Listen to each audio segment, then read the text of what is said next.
Very good morning बच्चों, मैं प्रदीप आपका स्वागत करता हूं आपके अपने चैनल प्रदीप फिजिक्स प्लेनेट में। तो आज मैं आपके सामने बहुत इंपॉर्टेंट न्यूज लेकर के आया हूं, जो कि हम लोगों ने कल ये चीजें सुन ली हैं और जो लोग इन बातों को नहीं समझ पाए अच्छे से, आज उन्हीं के बारे में हम लोग बात करने वाले हैं, जो आप लोग के लिए बहुत यूजफुल होने वाली है।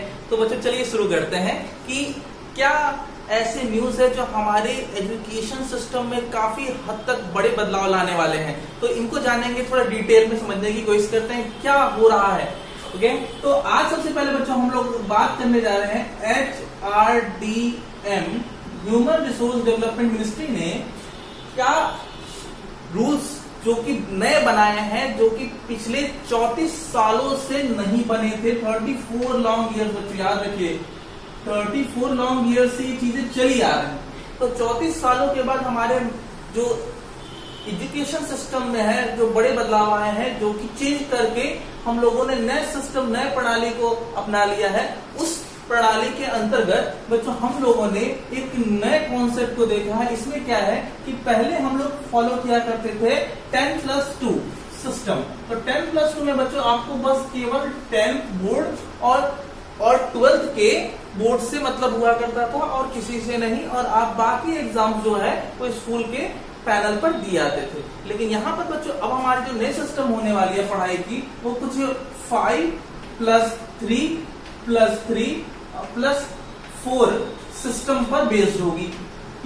ये सिस्टम है क्या बच्चों? तो 5 जो है वो आपका एक्चुअली 3 साल 3 इयर्स नर्सरी के होने वाले हैं, और इसमें और 1 क्लास और 2 क्लास इंक्लूडेड होंगे। तो मतलब जो 5 इयर्स होंगे वो ये प्री नर्सरी या नर्सरी का होगा बच्चों, और ये आपका क्लास 1 और क्लास 2 के लिए।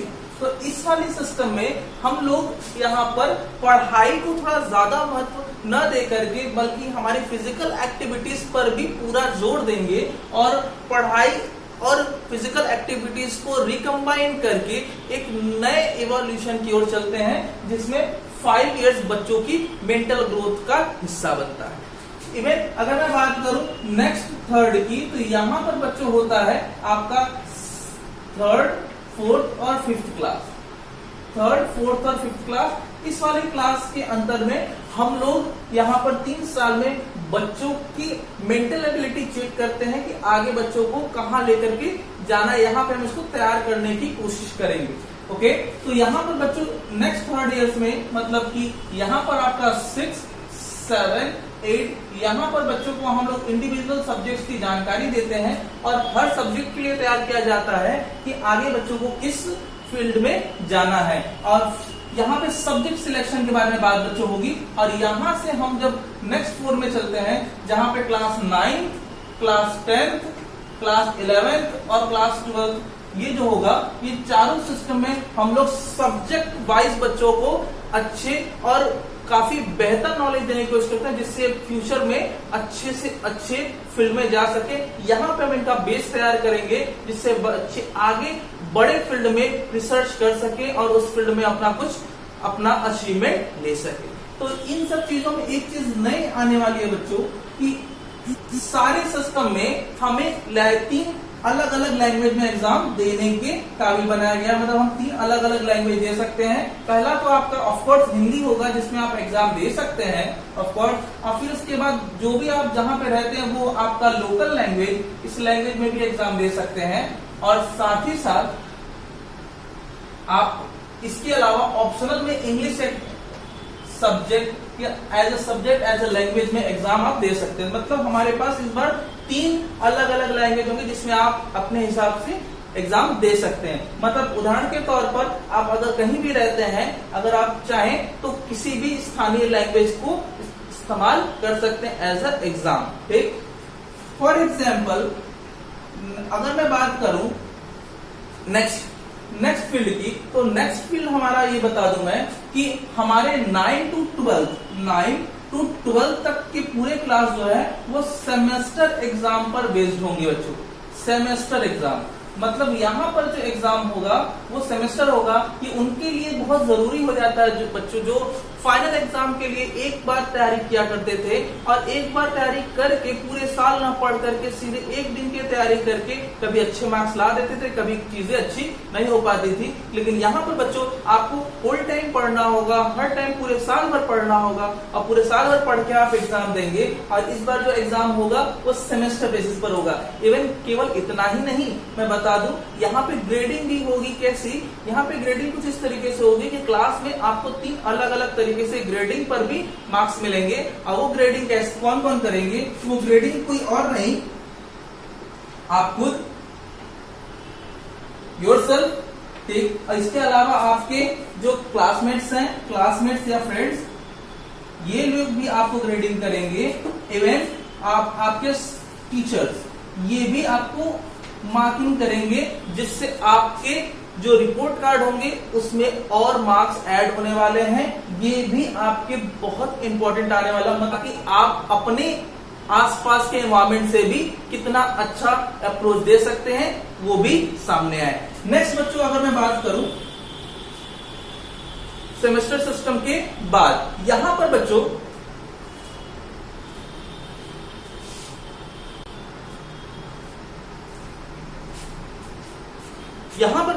अब एक और इंपॉर्टेंट बात निकल के आ रही है कि सारे के सारे जो सिस्टम होंगी वो एनसीईआरटी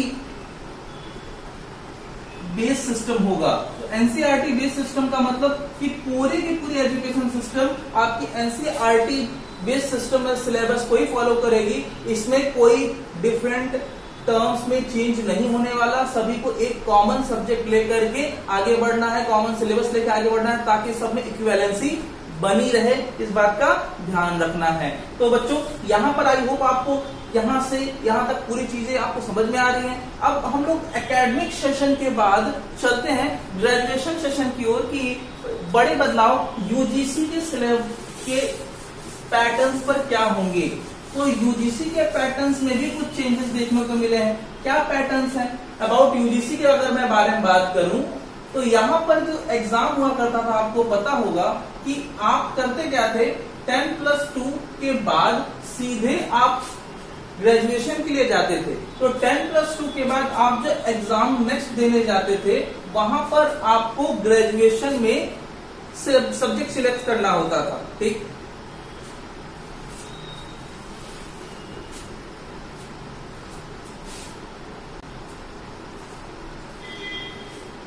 एक और इम्पोर्टेंट बात बता दूं मैं कि बच्चों जो लोग क्लास 12th में होते थे, तो ये क्लास 12th तक बच्चों आप लोग 11th और 12th में आपके पास 3 स्ट्रीम होते थे, जिसमें आप एक आर्ट्स से, एक बच्चों मतलब ह्यूमैनिटीज कहते हैं इसको, ह्यूमैनिटीज और कॉमर्स,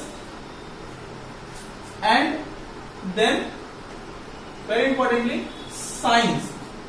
हमारे पास 3 ब्रांचेस होते हैं। तो इन 3 ब्रांचेस में जो बच्चे हमारे साइंस से बिलोंग करते थे बच्चों, वो साइंस के सब्जेक्ट मतलब फिजिक्स, केमिस्ट्री, मैथमेटिक्स और बायोलॉजी जैसे सब्जेक्ट्स को ही पढ़ते थे, और वो कॉमर्स के सब्जेक्ट जैसे किसी अकाउंटेंसी या फिर आपके मान लीजिए हिस्ट्री वगैरह को नहीं पढ़ सकते थे। इसी तरीके से मैं अगर कॉमर्स के स्टूडेंट की बात करूं तो कॉमर्स के स्टूडेंट साइंस के या फिर आर्ट्स के किसी सब्जेक्ट को नहीं पढ़ सकते थे। ऐसा ही मैं आर्ट्स के लिए बात करूं तो आर्ट्स के स्टूडेंट भी कॉमर्स या साइंस में से किसी सब्जेक्ट को चूज नहीं कर सकते, नहीं पढ़ सकते थे, या रेस्ट्रिक्टेड होते थे। लेकिन नए सिलेबस के अंदर में आपको बताया गया है कि आप अगर आर्ट्स के भी स्टूडेंट है तो भी साइंस के फिजिक्स को पढ़ सकते हैं, और अगर आप कॉमर्स के स्टूडेंट है तो भी आप साइंस के किसी भी सब्जेक्ट को चूज करके पढ़ सकते हैं उसको। तो यही अगर मैं साइंस की बात करूं, साइंस के भी स्टूडेंट है तो वो चाहे पॉलिटिकल या फिर हिस्ट्री के सब्जेक्ट को पढ़ सकते हैं एज अ सब्जेक्ट। लेकिन इसके भी कुछ क्राइटेरियाज है। यहाँ पे क्या होने वाला है कि हर ब्रांच का अपना एक पूल बन जाएगा। हर पूल में वो सब्जेक्ट होने चाहिए ताकि उस पूल से वो सब्जेक्ट को चूज करके बच्चे पढ़ सके। फॉर एग्जाम्पल अगर मैं बात करूं कि जो बच्चे साइंस पढ़ रहे हैं तो उनके पूल की क्राइटेरिया होगी कि उनके पूल में हिस्ट्री और कॉमर्स का वो सब्जेक्ट आना चाहिए, तो उस पूल से ही वो उस पर्टिकुलर सब्जेक्ट को सिलेक्ट करके पढ़ सकते हैं, वो दूसरे स्ट्रीम से नहीं पिक करेंगे। और जनरली ऐसा क्या सिस्टम या फिर इस पूल में कौन कौन से सब्जेक्ट आएंगे वो आगे आने वाले आपके स्कूल और आपके डिफरेंट इंस्टीट्यूट्स ये खुद डिसाइड करेंगे। ये आपको आने वाले दिनों में पता चल जाएगा। आगे अब मैं बात करूं और बड़े बदलाव यूजीसी के पैटर्न पर क्या आए, यूजीसी के पैटर्न पे। तो यूजीसी यूनिवर्सिटी ग्रांट कमीशन आप बहुत अच्छे से समझ रहे हैं। यहाँ पर बच्चों आपको पता था कि यहाँ पे हमारे पास जो है 3 इयर्स प्रोग्राम हुआ करते थे, जो तो 3 इयर्स प्रोग्राम हुआ करते थे बच्चों, अब वो 3 इयर्स प्रोग्राम को इंटीग्रेट कर दिया गया है। अब ये प्रोग्राम जो है वो 4 इयर्स में चला गया है। मतलब ये 4 इयर्स प्रोग्राम तक मतलब क्या है, तो मतलब जो बच्चे हमारे बैचलर्स डिग्री 10+2 के बाद करते थे ज्वाइन, वहां पे आपको 4 इयर्स का भी प्रोग्राम देखने को मिलेगा। ये बात बुरी नहीं है बच्चों, बहुत अच्छी प्रोग्राम है, मतलब अच्छी चीजों को सोच करके आपके लिए लाया गया है। इसमें क्या है बच्चों कि हमारे पास इस 4 ईयर प्रोग्राम में ग्रेजुएशन अगर आप करने चाह रहे हैं, चाहे बीए, बीएससी, बीकॉम आप कुछ भी करने जा रहे हैं, तो यहाँ पे आपको 4 साल का प्रोग्राम मिलेगा। और 4 साल के प्रोग्राम में आपके लिए सेटिस्फैक्शन की बात यह है कि हर साल का इंडिविजुअल प्रोग्राम है बच्चों। मान लीजिए कि अगर आप ग्रेजुएशन के फर्स्ट ईयर में हैं, तो फर्स्ट ईयर में एडमिशन के बाद मान लीजिए किसी प्रॉब्लम के तहत आपने अपने पढ़ाई को छोड़ दिया, बीच में ड्रॉप कर दिया, या फिर चाहे फाइनेंशियली या फिर किसी तरीके का आपका अपरेंट किसी भी प्रकार का प्रॉब्लम आ जाता है। अगर आप ऐसे प्रॉब्लम से जूझ रहे हैं या फिर किसी प्रॉब्लम में आपने इसको छोड़ दिया, तो फर्स्ट ईयर के बाद आपकी पूरी पढ़ाई बर्बाद हो जाती थी, सेकंड ईयर के बाद पूरी पढ़ाई बर्बाद हो जाती थी, और इसको जब तक आप कंप्लीट नहीं कर लेते थे ये आपको डिग्री नहीं मिलती थी, इसको कंप्लीट नहीं माना जाता था। अब बच्चों क्या है कि 4 ईयर प्रोग्राम में आपको हर पेपर मतलब हर ईयर को अलग अलग सर्टिफिकेट से, अलग अलग पर्टिकुलर रिजल्ट से या डिग्री से आपको यहाँ पे सेटिस्फाइड कर दिया जाएगा। अगर मैं बात करूं फर्स्ट ईयर, तो फर्स्ट ईयर के बाद आपको जो प्रोग्राम मिलेगा वो सर्टिफिकेट प्रोग्राम मिलेगा, मतलब यहाँ पे आपको सर्टिफिकेट जरूर मिलेगा। अगर मैं बात करूं यहाँ पर 4th ईयर के सेकेंड ईयर के बारे में बात करूं, तो सेकेंड ईयर में आप कंप्लीट करने के बाद डिप्लोमा की डिग्री मिल जाएगी उस सब्जेक्ट में। अगर मैं 3rd ईयर की बात करूं, तो 3rd ईयर के बाद अगर आप जो कि होता था पहले, तो 3rd ईयर के बाद आपको ये बैचलर्स डिग्री का रिजल्ट मिल जाता है। और वही मैं 4th ईयर के बारे में बात करूं, 4th कंप्लीट ईयर के बारे में बात करूं, तो 4th ईयर के बाद आपको 4th डिग्री प्लस रिसर्च की डिग्री मिल जाएगी। ठीक, तो यहाँ पर बच्चों 4 ईयर का प्रोग्राम ये है जिससे हम इंडिविजुअली अपना रिजल्ट ले सकते हैं, इससे कोई प्रॉब्लम भी नहीं होगी और आप किसी भी ईयर में आप छोड़ सकते हैं। इसका सबसे बढ़िया बेनिफिट बच्चों ये है कि मान लीजिए किसी प्रॉब्लम में आपने फर्स्ट ईयर या सेकंड ईयर में पढ़ाई छोड़ दी या फिर 3rd ईयर में छोड़ दी, तो आप चाहें तो इसको वापस से किसी भी ईयर में आकर के ज्वाइन कर सकते हैं और इसका पूरा कंप्लीट ग्रेडिंग जो भी वैल्यूज होंगी वो आपके क्रेडिट बैंक में ऐड हो जाएंगी। ये एक क्रेडिट बैंक होगा जहाँ पे ऐड हो जाएंगी और यहाँ पर आप जब भी वापस आएंगे तो वहीं से वो क्रेडिट आपके में जोड़ लिया जाएगा, आप उसके लिए एलिजिबल हो जाएंगे और फिर फर्दर आपकी पढ़ाई जो है वहीं से स्टार्ट हो जाएगी। आपकी डिग्री या रिसर्च या फिर डिप्लोमा की डिग्री जरूर मिलेगी। तो ये बेनिफिट आपको देखने को मिलेगा आपके 4 ईयर प्रोग्राम में, नए प्रोग्राम में। इवन अगर मैं बात करूं ग्रेजुएशन के बाद की, तो जो बच्चे 4 ईयर के प्लान को कंप्लीट पूरा करते हैं, तो जो 4 ईयर तक कंप्लीट करेंगे उनके लिए पीजी का जो एग्जाम होगा या पीजी का जो सिलेबस होगा वो केवल 1 ईयर का रह जाएगा। उनको केवल 1 ही साल के लिए पढ़ना होगा, आगे के लिए बस 1 साल। ठीक, लेकिन जो लोग 3 साल में कंप्लीट करेंगे, 3 साल में छोड़ देंगे, उनको 2 साल का ही करना होगा, उनके लिए वो रिलायबिलिटी नहीं रहेगी। ओके, बात समझ में आ रही? इसके अलावा जो बच्चे 10+2 के बाद मतलब 12th के बाद बीएड करने के लिए एलिजिबल हो जाते थे, बीएड करना चाहते थे, वो नहीं कर सकते थे जब तक ग्रेजुएशन नहीं कर लेते थे, लेकिन उनके बाद 10+2 के बाद भी अब इंटीग्रेटेड बीएड आ गया है, जिसमें ये 4 साल में ही अपने बीएड के प्रोग्राम के लिए एलिजिबल हो जाएंगे, जिसमें उनको ग्रेजुएशन नहीं करना है बच्चों, वो सीधे बीएड के लिए प्रिपेयर हो जाएंगे। ये बेनिफिट है उनके लिए जो लोग टीचर बनने के लिए काफी मेहनत करते हैं, उनकी ग्रेजुएशन और अलग से 2 साल बीएड के लिए 5 साल लगते थे, यहाँ पे 1 साल आपके बच भी रहे हैं। अब जो बच्चे या फिर जो स्टूडेंट्स बीएड करने के लिए ग्रेजुएशन के बाद बीएड के लिए एलिजिबल हो जाते हैं, वो ग्रेजुएशन के बाद करेंगे तो उनका जो बीएड का प्रोग्राम होगा वो 2 इयर्स का होगा और जो बच्चे या फिर जो स्टूडेंट्स ऐसे हैं जो लोग पीजी के बाद करने की कोशिश करें, पोस्ट ग्रेजुएट के बाद करने की कोशिश करें, वो बीएड का प्रोग्राम उनके लिए 1 साल का होगा। ये बेनिफिट आपको इस बार नया देखने को मिला है कि आप यहां से बीएड सीधे 1 साल में आप कंप्लीट कर सकते हैं। तो इसी के साथ मैं बता दूं कि जो बच्चे हमारे ग्रेजुएशन के बाद या फिर ग्रेजुएशन यूजी के बाद plus PG plus MPhil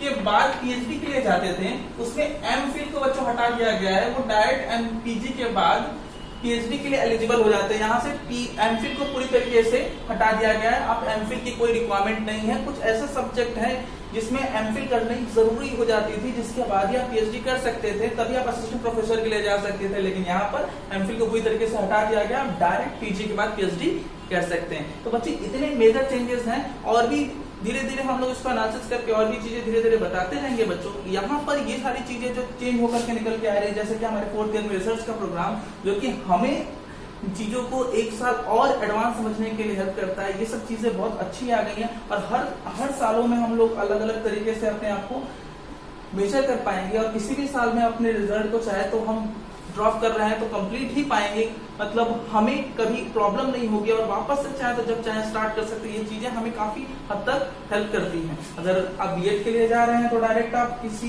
12th के बाद अपने बीएड के लिए सिलेक्शन कर सकते हैं कि हमें क्या करना है, इंटीग्रेटेड बीएड करना है। तो ये सारी चीजें हमें काफी हद तक सेटिस्फाइड करती हैं और हमारे प्रॉब्लम को काफी हद तक आसान कर देती हैं। तो बच्चों, आज हम लोग जितनी चीजों को देख रहे हैं वो हमारे HRDM मिनिस्ट्री के द्वारा जो चेंज की गई सिलेबस थी, जिसको बदल करके अब इसको भी हम लोग नए नाम से जानने लगे हैं बच्चों। इसका नाम है एजुकेशन मिनिस्ट्री।